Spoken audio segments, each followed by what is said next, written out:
Merci pour d'être venu pour ce premier talk de l'après-midi. On remercie les 7384 personnes qui nous suivent actuellement connectées sur Facebook, qui n'hésitent pas à appeler leurs amis pour se connecter, pour que nous puissions faire exploser le ranking. Alors on a choisi un sujet un peu particulier, le titre était évocateur sur cette sujet autour de la transmission du savoir. L'idée était de dire que on a toujours besoin de monter en compétences, d'acquérir des compétences, et d'ailleurs la curiosité est souvent le maître mot en venant à ce type d'événement comme le Synfest pour découvrir des nouveaux appareils, rencontrer des gens.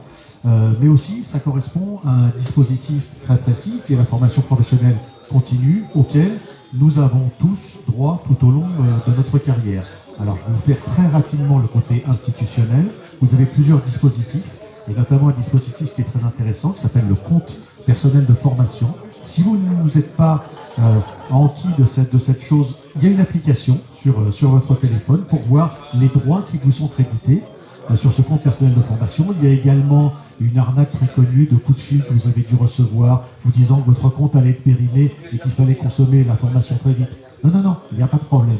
Vous pouvez continuer à accumuler des droits. Et surtout, l'intérêt, dans le périmètre de ce dont on va parler aujourd'hui, c'est que quel que soit votre métier, si tant est qu'une formation soit inscrite au registre national de certification professionnelle, vous pouvez la suivre. C'est-à-dire que si demain, vous voulez suivre une formation Ableton Live, vous pouvez tout à fait vous adresser à Xavier Collet et à son site de formation SoUp. Donc Xavier, est-ce que tu peux nous dire un peu nous pitcher SoUp, parce que tout à l'heure il y a eu une masterclass sur ça, et surtout pourquoi t'es venu l'idée de monter un centre de formation? Bonjour à tous, merci d'être là. Historiquement, moi j'étais formateur dans la formation professionnelle, j'intervenais à Paris et Toulouse sur des sujets relatifs à Ableton Live, au design sonore, et j'ai eu l'opportunité de faire des formations en vidéo pour une société qui s'appelle Eleform, qui existe toujours, j'en ai fait 7-8 à l'époque, et ça m'a donné le goût justement de me dire tiens, on peut transmettre des choses comme ça en ligne de manière assez efficace, et j'avais l'idée d'un projet pédagogique qui s'est développé, comment on peut vraiment rendre l'e-learning le plus efficace possible. Il y a déjà la flexibilité, parce qu'on est chez soi, dans le confort de son studio, on peut revoir les vidéos autant de fois qu'on a besoin. Donc il y a cette question de l'homogénéité du groupe qui se pose souvent en formation professionnelle, qui se pose un petit peu moins comme ça. Donc de fil en aiguille, on a développé un catalogue autour de la synthèse du design sonore. On est vraiment des gros fans de synthèse, d'Ableton, mais aussi l'acoustique, le développement de carrière, enfin voilà, des sujets relatifs et connexes à la production en studio.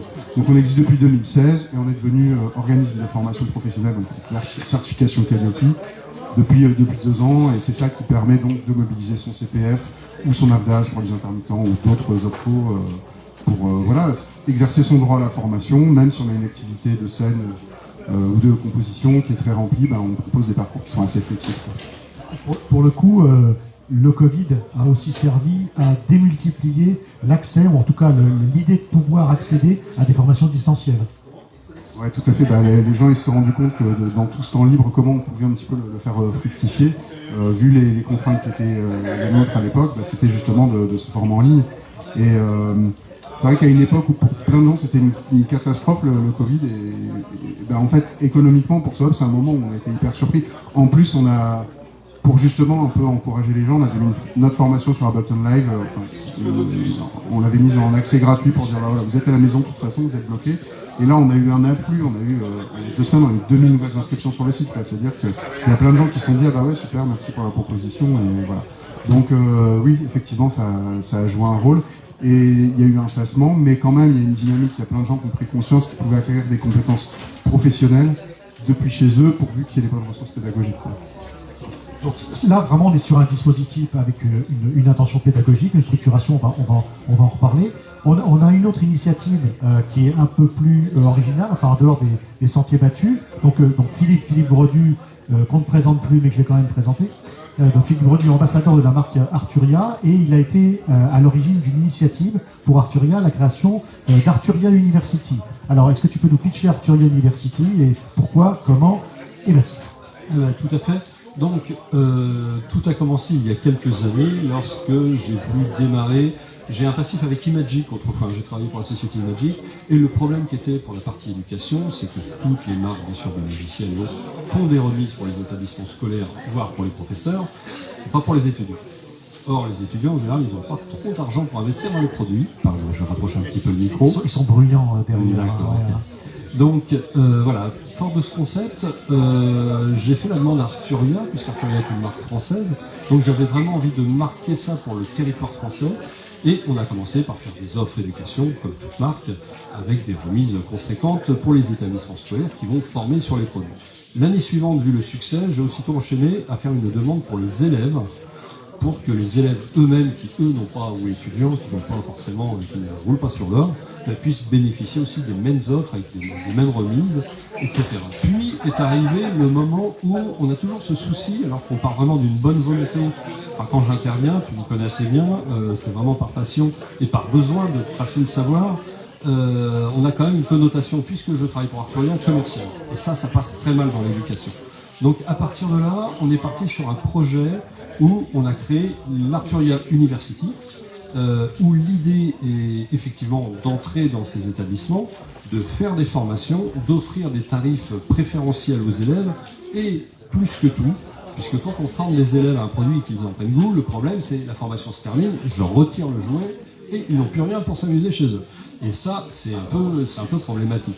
Donc l'idée, maintenant, on a mis en place un système où j'offre des licences, c'est-à-dire que les étudiants, une fois qu'ils ont fait le stage, gardent la licence, on parle de Méloglam entre autres, ils ont été formés dessus et ils ont le logiciel, et c'est pas une version limitée, c'est bien une version full, auquel ils accèdent et qui leur permet d'avancer, de continuer ce qu'ils ont appris pendant le cours.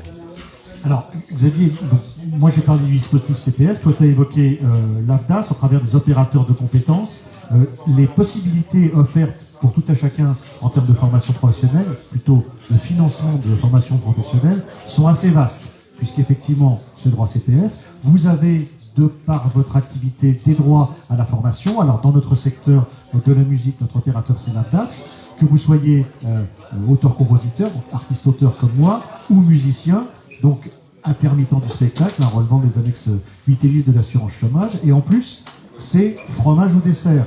Non, c'est fromage et dessert. C'est-à-dire que vous pouvez cumuler des droits en fonction de votre activité, si tant est que vous atteigniez un seuil. Alors, on va essayer de rentrer, puis tu rentreras dans le détail sur ça. Et je voudrais vous parler d'une troisième possibilité de formation, puisque nous sommes avec la SACEM. Donc la SACEM a mis en place un dispositif partant du principe que des sociétaires SACEM, certains d'entre vous étaient à la conférence SACEM ce matin, ont des montants de droits faibles, mais qui vont énormément augmenter, mais qui n'atteignent pas le seuil pour avoir droit à ce dispositif AFDAS, qui est de 9 000 € environ sur 3 ans. C'est bas, mais parfois on ne l'atteint pas. Donc il y a un dispositif de formation professionnelle des sociétaires non éligibles au dispositif, avec une enveloppe de 1 500 € à partir du moment où on est sociétaire, qu'une formation a été labellisée par la commission formation professionnelle des sociétaires de la SACEM, auquel vous ayez droit. Donc ce que je suis en train de vous dire, c'est que si vous êtes sociétaire SACEM, je viens de vous faire gagner 1 500 € de formation chez SOAP. Que si par ailleurs vous avez un compte CPF que vous n'avez pas ouvert, je viens peut-être de vous faire gagner 7 000 € de formation chez SOAP. Et que si par ailleurs vous êtes éligible au dispositif AFDAS au travers de vos activités, vous avez peut-être gagné une fois 5 000 au titre de votre activité de musicien et une autre fois 5 000 au titre de votre activité d'artiste-auteur. Normalement, si tout va bien, Xavier achète une Ferrari le mois prochain. Mais c'est pas le propos. Alors, le montant des dessous de table, je vais peut-être me rabattre sur une Porsche. Alors, moi j'ai découvert cette formation SOAP et complètement par hasard, parce qu'il y avait une très bonne communication, pardon mon cher Xavier, et il y a une chose qui m'a tout de suite énormément plu, c'est que la possibilité de concevoir en fait ma formation par module, et surtout d'aller chercher des cours avec quand même une structuration et un suivi pédagogique. Et ça c'est le souci quasiment numéro 1 qu'on rencontre dans les dispositifs de formation, en tout cas pour les gens de nos activités, c'est de pouvoir se bloquer 3 semaines, 6 semaines, 3 mois pour suivre une formation. Là, justement, il y a cette innovation. Donc comment tu as conçu, comment tu conçois ces programmes et comment tu fais ta structuration pédagogique? Historiquement, SOAP, on crée des contenus e-learning qui étaient accessibles à tous, un peu comme la VOD, on achète le droit de regarder des vidéos sur un sujet, il y a des QCM, etc. Au bout d'un moment, on a eu un catalogue qui s'est fourni, là on a une trentaine de titres maintenant, et on a passé Calliope. Donc il y a des gens qui viennent nous voir. Dis-nous Calliope, effectivement, c'est le dispositif qui permet... Calliope, c'est donc une certification qualité pour les organismes de formation, donc c'est très contrôlé, il y a un audit régulièrement et tout ça, il y a 32 indicateurs, bref, c'est pour les organismes de formation, c'est une vraie responsabilité, une vraie charge, qui a de la valeur dans le sens où elle augmente le niveau de qualité, mais il faut avoir... nous, on a 2 personnes dans le SOP qui travaillent vraiment à l'administration pour s'assurer que le référentiel qualité, il est constant. Ça veut dire prendre les retours de chaque stagiaire, traiter chaque réclamation. Ça veut dire avoir un tableau d'amélioration. On dit, on a fait ça, on a eu tel retour qui venait de là, il y a eu telle évolution réglementaire, on a fait ça. Bon, bref, je ne fais pas le dessin, c'est pas très intéressant pour vous. Mais en tout cas, on est dans une démarche d'amélioration permanente. Donc ça tire tout le monde vers le haut. Ça fait disparaître aussi, du coup, certains acteurs. Bref. Donc nous, on a un catalogue de formation. Et maintenant, il y a quelqu'un qui nous dit, bah voilà, moi j'étais musicien de scène pendant 20 ans, j'en ai un peu marre de tourner, j'ai des contacts dans l'édition, j'ai envie de me former pour faire de la musique à l'image, j'ai envie de maîtriser les synthétiseurs que j'ai chez moi et tout ça. Et en plus de ça, je voudrais apprendre tel logiciel et je voudrais apprendre un petit peu les bases du business musical. Et ben on dit, ok, alors nous, dans notre catalogue, on a cette formation-là, cette formation-là, cette formation-là, on va les panacher. Pour chacune des formations, vous allez avoir un mentor qui est spécialiste de ce sujet-là, donc un spécialiste du design sonore qui va vous accompagner, on fait des projets tutorés, donc il y a des rendus, il y a des retours, c'est vraiment un échange. On est disponible par messagerie toute la journée aussi, sur Slack, Zoom Chat, etc. Donc on panache, on crée un parcours de formation et la personne à la fin, quel que soit son emploi du temps, même si elle avait une résidence, même si elle avait des concerts, et ben on arrive. Il n'y a que les rendez-vous tutorat vraiment où c'est synchrone et là il faut évidemment se mettre d'accord, mais pour tout le reste, bah, ça y est, les enfants sont couchés, je me fais 2 heures de synthèse, etc., etc. Donc on arrive à créer des parcours de formation où les gens s'investissent, progressent, ils sont suivis et en général ça se passe bien, quoi. Philippe, sur un dispositif donc, que tu as mis en place pour Arturia University, donc avec une spécificité, tu l'as dit un peu tout à l'heure, c'était plutôt de s'adresser, d'apprendre la synthèse sonore et de manipuler des synthétiseurs, en l'occurrence, auprès de gens qui ne sont pas des musiciens. Tout à fait. Ce sont des gens qui sont curieux, qui en général, c'est dans les secteurs vidéo, donc ça peut être des scénaristes, des cadreurs, des monteurs, etc. Et là, on leur dit, voilà, pendant telle durée, on va vous donner une formation accélérée à la synthèse, une découverte de la synthèse. Et ce qui est très rigolo, donc ça d'ailleurs tu l'as fait déjà plusieurs fois avec moi, c'est on leur fait une sorte de parcours complet, c'est-à-dire qu'ils vont avoir une formation accélérée, après on fait place à la création, donc ces personnes vont travailler sur l'instrument avec ce qu'ils viennent d'apprendre, le découvrir et noter ce qui leur plaît, et après on les aide bien sûr à pousser le projet jusqu'au bout, et à la fin ça finit par une réalisation sur scène, c'est de jouer sur scène, et ce qui est très intéressant c'est que ces personnes forcément n'ayant pas de notion musicale, partent et osent des choses que nous on n'oserait pas, parce que non, on dit non dans la musique ça c'est pas possible, et ils le font et on arrive à des résultats qui sont vraiment honnêtement très intéressants et très surprenants. Donc effectivement, les offres de formation donc, sont multiples, le système à la carte. On a évidemment la possibilité de trouver tout type de formation via des catalogues. Alors ce qui est marrant, c'est qu'effectivement, on est au Site-Fest, donc il y a des gens qui viennent, qui arrivent. Donc j'espère qu'il m'en voudra pas, mais il y a un organisme français de renom qui assure des formations de très grande qualité. Donc si tu acceptais de dire un petit mot, mon cher Christophe, des formations INA.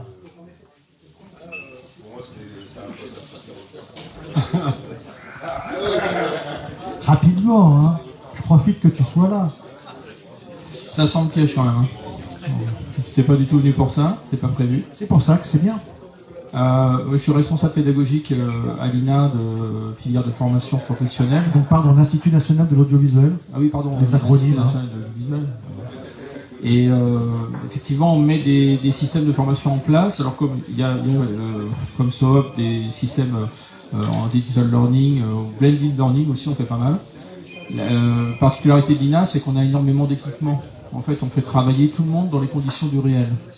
Un stage de sound design, par exemple, à l'image, c'est 3 semaines, mais c'est 3 semaines avec en même temps du tournage.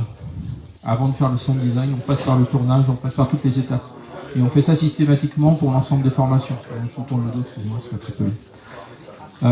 Et on a aussi des offres pour la SACEM. On en parle avec la SACEM, donc on a créé des formations spécifiques en fait pour les sociétaires SACEM. Voilà, pour le dispositif dont je vous parlais, des sociétaires non éligibles au dispositif national de l'AFDAS, de la Commission de formation professionnelle, entre autres. Oui, voilà, parce qu'on a mis des passerelles effectivement en place. Alors, Sur l'INA, on a une offre qui est importante parce qu'on est tourné sur l'audiovisuel au départ. C'est notre spécialité, c'est même inscrit dans la loi, puisque les deux sujets initiaux de l'Institut national de l'audiovisuel, c'est la gestion du sauvegarde du patrimoine audiovisuel national, et aujourd'hui pas que, parce qu'on fait aussi de l'international. Et puis c'est la formation des personnels de l'audiovisuel. Donc par extension, aujourd'hui, on forme aussi beaucoup de musiciens, on forme beaucoup de techniciens dans tous les domaines. Et on couvre vraiment à 360 degrés en fait tout ce qui se fait autour du son et de l'image. Voilà. Et avec une grosse préoccupation dans le secteur musical. Donc je suis entre autres responsable d'une filière de formation sur les technologies audio et le son à l'image. Voilà. J'en dis pas plus. Et je repasse la parole à ceux qui étaient vraiment invités, qui étaient là pour vous parler. Mais tu vois, ça s'est bien passé. Ça se passe toujours très bien, mais j'ai l'impression de squatter un peu là. Pas du tout, merci Christophe.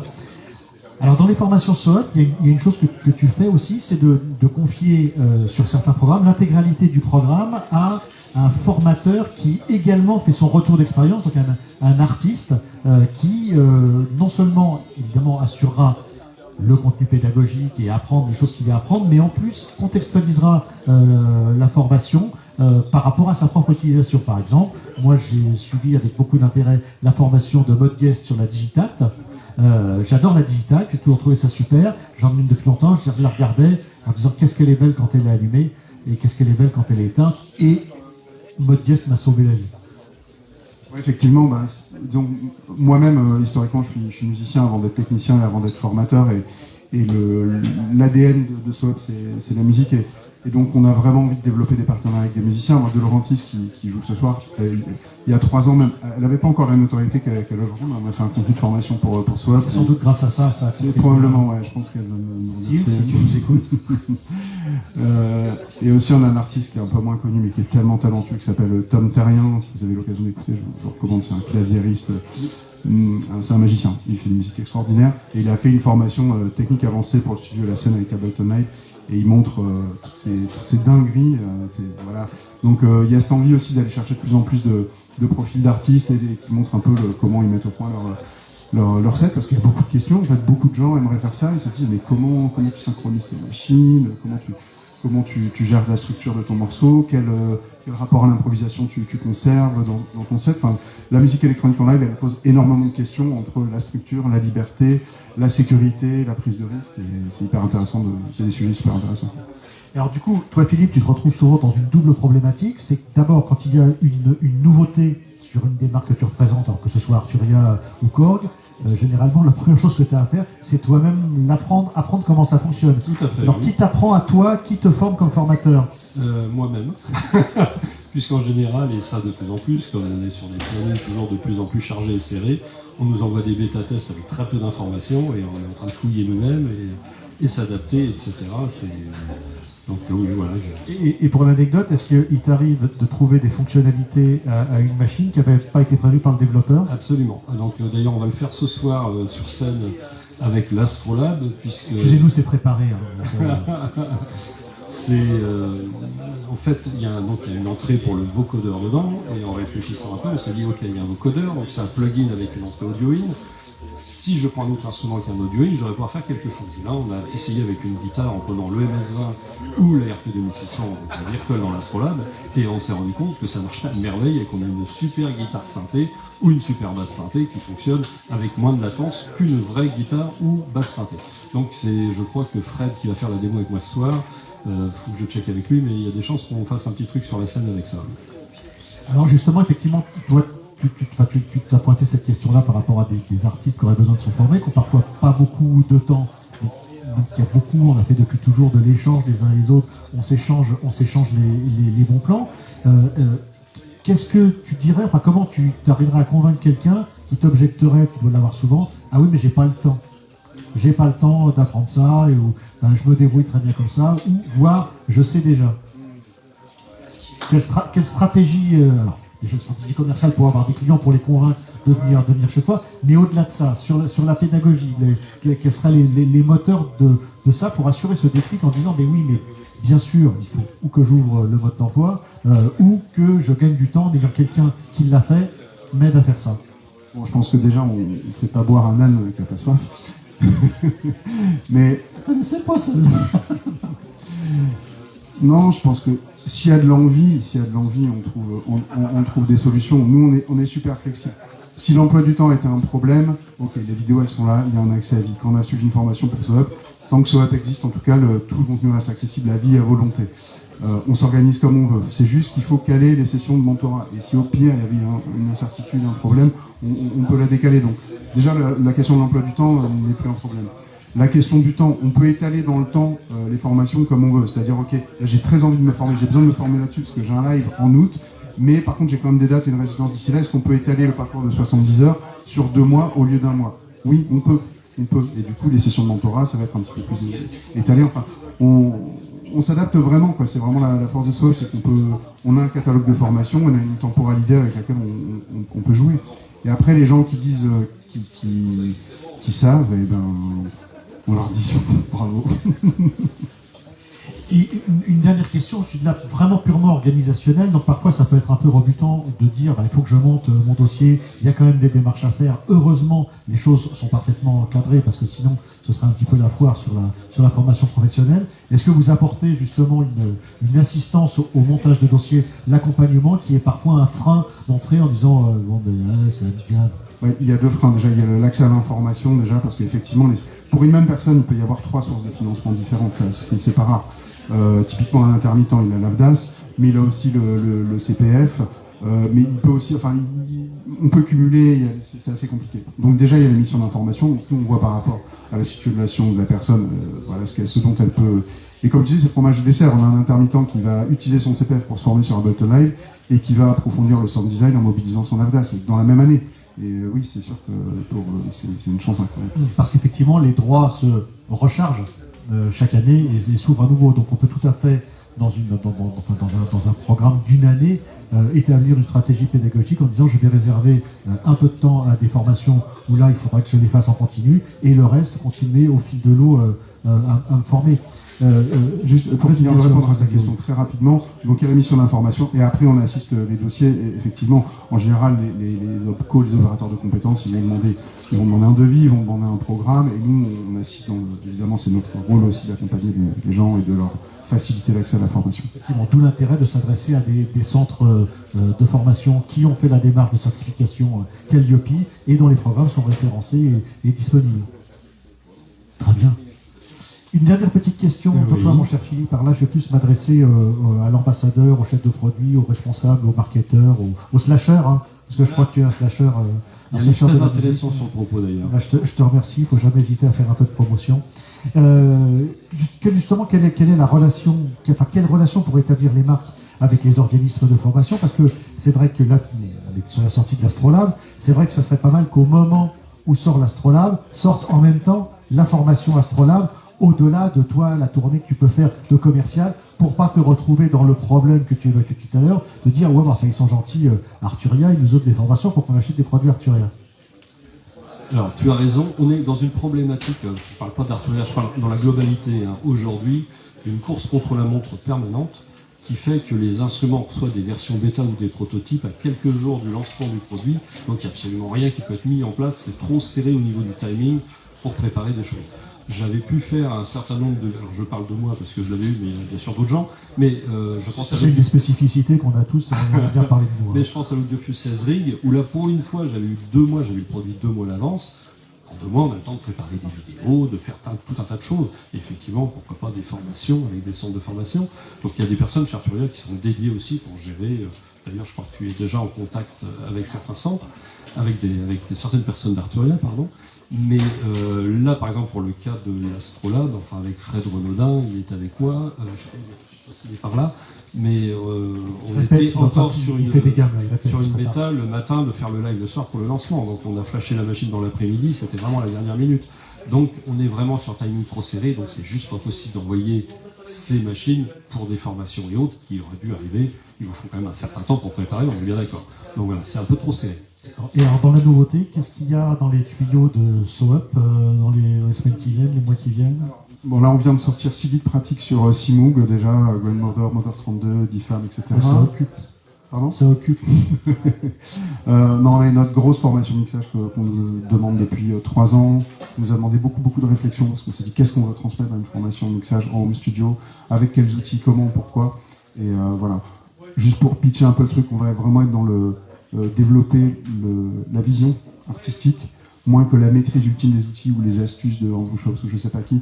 Vraiment de développer. On a 13 analyses de mixage à l'intérieur qui vont de Led Zepp jusqu'à Beyoncé, en passant par Beck, en passant par John Coltrane, en passant par Esperance Van Santry. Enfin, disons que vraiment développer une culture auditive, d'identifier ce que c'est une vision de mixage, et ensuite on a beaucoup de contenu pour apprendre à la mettre en œuvre.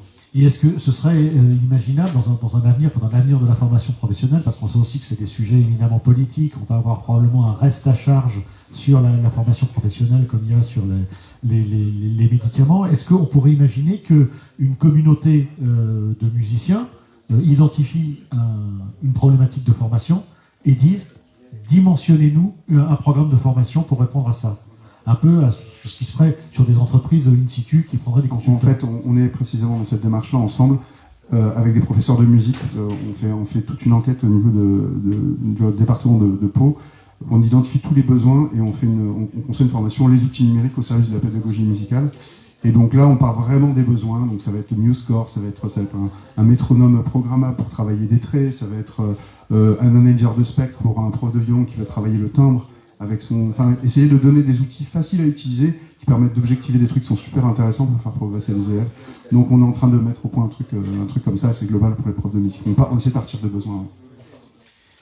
Des questions, c'est le moment. Une question. Je voulais Tu veux vraiment l'outer? Alors on va outer quelqu'un dans la salle. Allez, vas-y Philippe. En fait, je vous parlais de l'Arturia University et de ces actions que l'on mène au sein des universités. C'était pas programmé du tout, c'est le hasard qui fait ça. Je vois une de nos chères stagiaires, Chloé, qui est là, qui vient de Dijon. Quand même. Donc, qui a fait donc voilà, elle a vraiment attrapé le virus, elle vient au Synthfest, et c'est le hasard. Et donc voilà, on a un exemple type des personnes à qui on donne cette vocation, cette étincelle pour aller dans le synthétiseur, la musique électronique, etc. Merci Chloé, tu es la bienvenue. Donc avez-vous quelques questions sur les dispositifs de formation? Tout est parfaitement clair. Vous avez compris que vous aviez gagné beaucoup d'argent en écoutant ce talk et que vous pouvez dès demain choisir un programme de formation. Les prochains spots, donc il y a une masterclass SOAP. Redonne-nous l'horaire.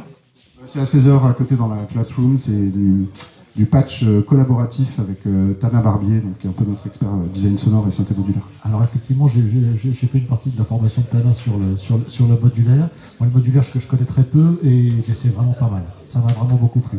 Toi, c'est quoi ton calendrier sur ce Synthfest? Aller dormir?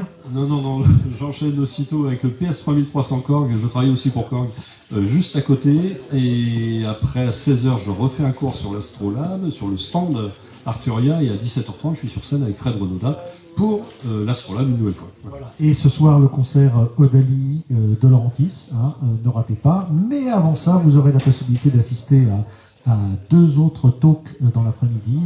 Un premier talk qui parlera de création et de technologie, et ensuite la deuxième édition des Masters of Keyboards, où nous aurons la chance d'avoir une discussion avec Arnold Turboust, qui est venu exprès pour ce Synthfest et qui est en train d'essayer tout ce qu'il peut essayer. Voilà, avec Wally Badarou qui lui dit « Ouais, non, mais tu vois celui-là si tu tournes ce bouton-là. » Merci beaucoup pour votre attention et bon Synthfest. Merci.